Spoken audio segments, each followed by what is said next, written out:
बिस्मिल्लाहिर्रहमानिर्रहीम। अस्सलाम वालेकुम। ज़िंदगी का मकसद पार्ट 2, आपका इलाह कौन है? आई होप आप सब बिल्कुल खैरियत से होंगे और आपका ज़िंदगी की परेशानियों को हैंडल करने का परसेप्शन कुछ चेंज हुआ होगा। ये ज़िंदगी का मकसद सीरीज़ का पार्ट 2 है। पार्ट 1 में हमने बात की थी कि इंसान अपने फ्यूचर के लिए स्ट्रगल करते हुए, जो कि अनसर्टेन है, अपने लिए परेशानियाँ बढ़ा लेता है और उसकी ज़िंदगी के गोल्स में अल्लाह ताला शामिल नहीं होता। और ऐसे लोग जिनके मकासद अल्लाह ताला से जुड़े हुए होते हैं, वो लोग पुरअज़्म होते हैं और उन्हें हर वक़्त मोटिवेशन देने की ज़रूरत नहीं होती। वो लोग जो आज की एपिसोड सुन या देख रहे हैं, वो कंप्लीट सेंस बनाने के लिए पार्ट 2 पहले सुन लें तो बेहतर है। आज के एपिसोड में हम बात करेंगे हमारे ही अंदर मौजूद एक ऐसे ऑर्गन की जिसे हम सिर्फ और सिर्फ ब्लड पंपिंग मशीन के तौर पे जानते हैं। And yes, you have guessed it right, मैं इस वक्त बात कर रही हूँ दिल की। हमें से ज़्यादातर लोग ये सोचते हैं कि दिल का काम सिर्फ और सिर्फ बॉडी को खून पहुंचाकर हमें ज़िंदा रखना है, राइट? जबकि ये उसका सिर्फ एक फिजिकल है। और अगर दिल का सिर्फ और सिर्फ इतना सही काम है, तो हमारे पास कई ऐसे इंसानों की मिसालें मौजूद हैं जो बुरे से बुरे बनकर अपनी नेगेटिविटी से लोगों को रूहानी और जिस्मानी बीमारियां लगाते फिरते हैं। और ऐसे लोग भी जो अपनी पॉजिटिविटी और कंपैशन को अपना यू नो अपनी गाइडिंग फोर्स बनाकर दूसरों के लिए अपनी ज़िंदगी वक्फ कर देते हैं। अल्लाह ताला कुरान पाक में दिल का लफ्ज़ यूज़ नहीं करता।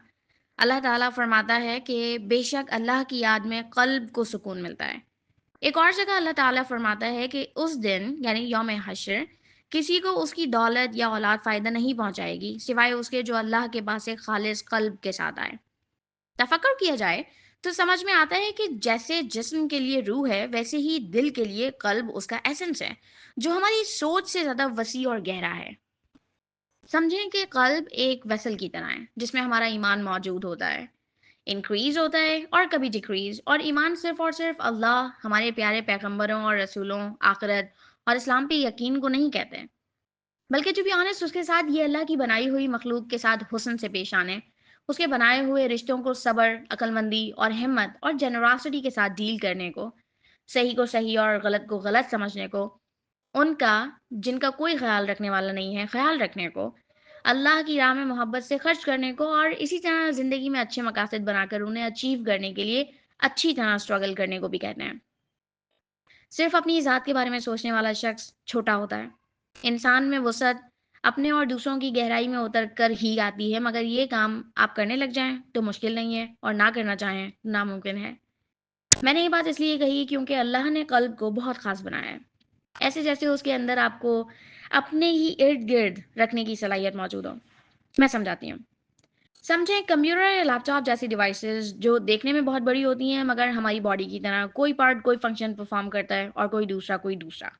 मगर हर पार्ट को कंट्रोल करती है एक बहुत ही छोटी-सी डिवाइस, जिसको सीपीयू कहते हैं।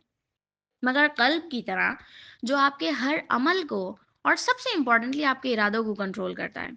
इस्लाम अमाल से ज़्यादा फ़ोकस नियत पर करता है और अगर आपकी नियत यानी इंटेंशन एक गाड़ी है, तो क़ल्ब उसका ड्राइवर। मगर ये ड्राइवर सिर्फ़ एक डायरेक्शन में आपको नहीं लेकर जाता, बल्कि खाना काबा की तरह अतराफ़ में तवाफ़ करने की तरह आपके अमाल को हर डायरेक्शन में अपने ही इर्द-गिर्द रखता है।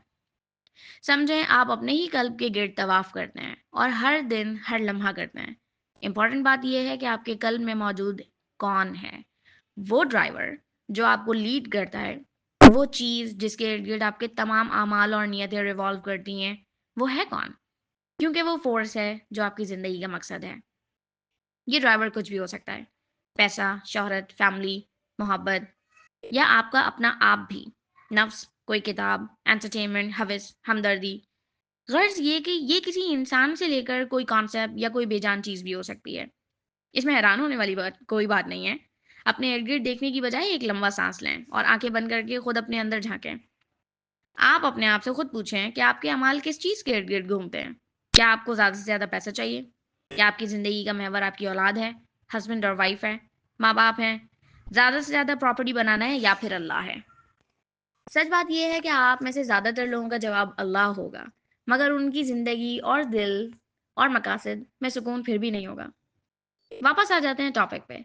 तो कल्ब असल में एक ऐसा ऑर्गन है, एसेंस है, जो इंसान के इमोशंस, इंटेंशंस और थॉट्स को इन्फ्लुएंस करता है।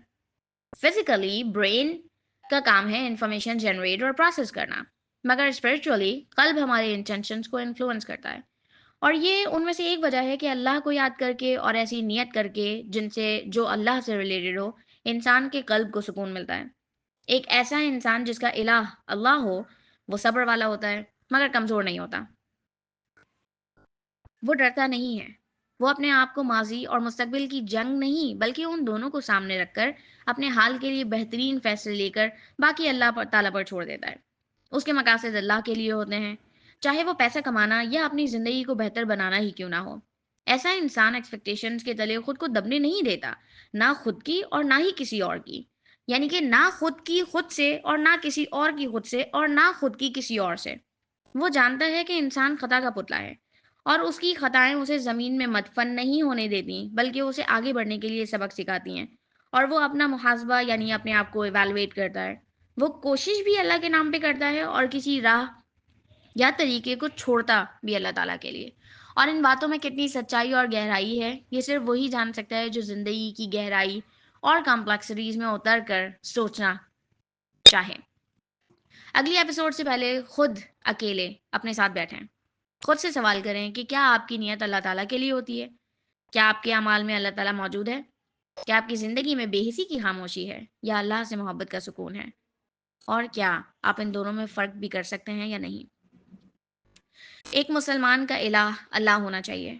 آپ کے مقاصد اگر اللہ کے لیے ہوں گے تو انہیں پورا کرنے کے لیے اللہ آپ کو فیملی بھی دے گا، پیسہ اور ریسورسز اور جنراسٹی بھی دے گا، شہرت اور خوبصورتی بھی دے گا۔ مگر حضرت عثمان رضی اللہ تعالیٰ عنہ کی طرح پیسہ ہونے کے باوجود، حضرت یوسف علیہ السلام کے پاس منسٹری کی طاقت ہونے کے باوجود، حضرت عمر رضی اللہ تعالیٰ عنہ کی طرح جسمانی طاقت ہونے کے باوجود، اور حضرت محمد صلی اللہ علیہ وآلہ وسلم کی طرح ہر اچھی کیریکٹرسٹک ہونے کے باوجود عاجزی اور انکساری اور زندگی میں سکون بھی دے گا۔ انشاءاللہ اگلی ایپیسوڈ میں ملیں گے، اور میں امید کرتی ہوں کہ تب تک آپ اپنے آپ کو مزید بہتر بنانے کے لیے کوششیں کر رہے ہوں گے۔ اللہ تعالیٰ آپ کو، آپ کی اور مجھے میری کوششوں میں اتنی کامیابی دے جو ہم برداشت کر سکیں۔ آمین۔ اللہ حافظ۔